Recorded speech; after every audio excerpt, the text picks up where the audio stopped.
أعوذ بالله من الشيطان الرجيم.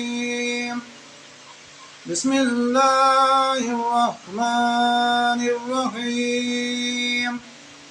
ولما فصلت العير قال أبوهم إني لأجد ريح يوسف لولا أن تفندون قالوا تالله إنك لفي ضلالك القديم.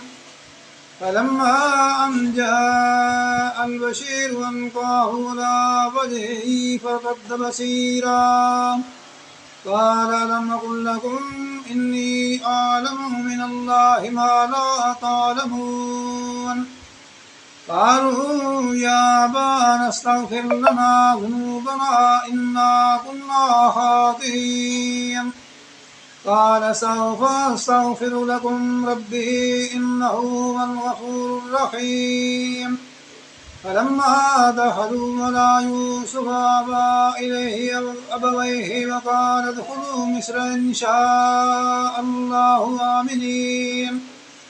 ورفع أبويه على العرش وخروا له سجدا وقال يا أبت هذا تأويل رؤياي من قبل قد جعلها ربي حقا وقد أحسن بي إذ أخرجني من السجن وجاء بكم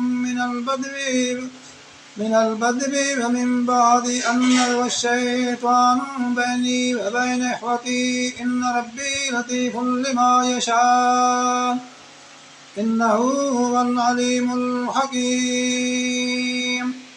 صدق الله العلي العظيم.